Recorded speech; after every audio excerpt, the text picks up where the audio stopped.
Hello friends, आज हम जानेंगे जीआई के बारे में। जीआई मतलब होता है ग्लाइसेमिक इंडेक्स। इसको समझना बहुत ज़रूरी है। कई बार आपने सुना भी होगा, लेकिन इसको समझना बहुत ज़रूरी है। तो चलिए हम स्टार्ट करते हैं। हम समझते हैं कि जो जीआई होता है वो क्या होता है और इसका हमारी फिटनेस पे क्या असर पड़ता है। जैसे जीआई ग्लाइसेमिक इंडेक्स है ना, तो जो भी भोजन करते हैं, जो भी हमने पर्टिकुलर भोजन या कोई भी चीज़ हमने इंटेक की है, हमने खाई है, तो वो कितनी देर में शुगर में कन्वर्ट हो रही है।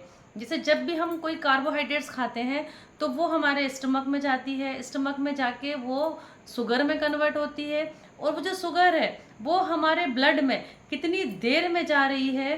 तो ये होता है वो पर्टिकुलर खाने का जीआई, जिसको हम ग्लाइसेमिक इंडेक्स कहते हैं।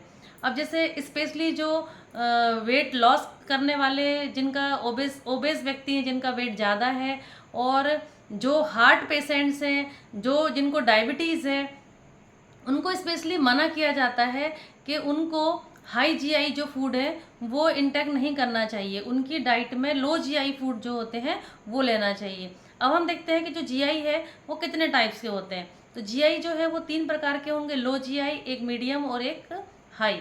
तो लो जीआई क्या होता है? जैसे किसी भी खाने का यदि ग्लाइसेमिक इंडेक्स 55 से कम है तो वो लो जीआई के अंतर्गत आएंगे। और ऐसे खाने जिनका कि जीआई जो है वो 55 से 70 के बीच में होता है वो आते हैं मीडियम रेंज में। और जिन खाने का जो ग्लाइसेमिक इंडेक्स 70 से ज़्यादा होता है वो आते हैं हमारे हाई जीआई में।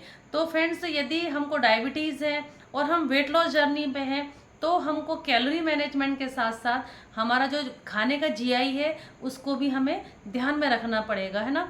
जैसे कि जितने भी बेकरी आइटम है, जैसे प्रोसेस्ड फूड है, जैसे मैदा है, आपकी केक है, जैम है, जेली है, बिस्किट्स हैं, इन सारी चीज़ों का जो जीआई होता है ना वो बहुत हाई होता है। और जैसे सब्जियां हैं जिसमें फाइबर की मात्रा ज़्यादा है, प्रोटीन है, तो ये जो इनसे रिच फूड होंगे उनका जो जीआई होगा वो लो होगा। और फ्रेंड्स, एक बात और हम सीख सकते हैं कि हाई जीआई फूड को हम लो जीआई में भी हम कन्वर्ट कर सकते हैं।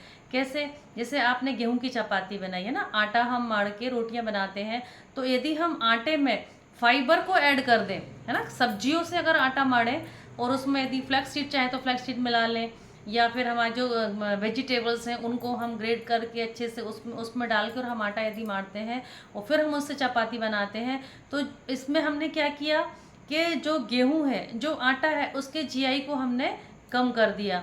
तो ये हम उसके जीआई को कम कर देते हैं। फ्रेंड्स, आपने बाटी खाई होगी, है ना। बाटी में भी देखा होगा कि जो बाटी का जीआई होता है वो बहुत ज़्यादा होता है, लेकिन इसमें जो लो जीआई फूड है, कौन सा? घी।